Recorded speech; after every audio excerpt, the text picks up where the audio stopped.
Hello guys, mga mommies and friends. So, ito na siguro yung right time para i-share ko naman yung nalalaman ko kung paano tayo kikita ng dollar per hour habang tayo nasa bahay. Yes, tama kayo dyan.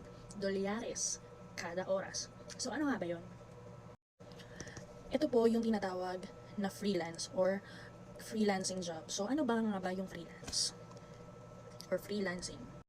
Sabi ni Wikipedia, freelance, sometimes spelled freelance or freelance, freelancer, or freelance worker are terms commonly used for a person who is self-employed and not necessarily committed to a particular employer long term.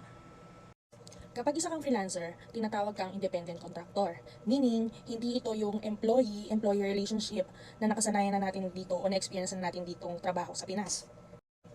Pwede kang magtrabaho sa oras na gusto mo at mamili ng niche or skills na pasok sa hinahanap ng client.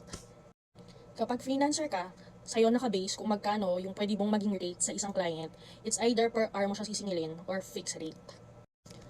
At kapag freelancer ka, kahit ilang client pa ang gustuhin mong kunin o kahit per project man yan or mapa long term man yan, sa'yo yan naka-base. So, ang freelancing ay isang business. Kaya nasa sayo kung paano kakikita at ikaw ang hahanap ng paraan para magtagal sa larangang ito. So, hindi ito spoon feeding. It's either mag-upskill ka or mag-aral ka ng mga panibagong niche na alam mong in demand ngayon.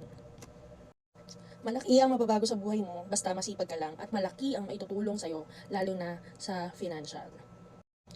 Hindi ko sinasabing para sa lahat ang freelancing, pero hindi rin masamang mag-try, lalo na kung hangad natin ay makatulong tayo sa pamilya natin, bilang tayo ang ilaw ng tahanan, at bilang habang nandito naman tayo sa bahay at nag-aalaga ng mga bata.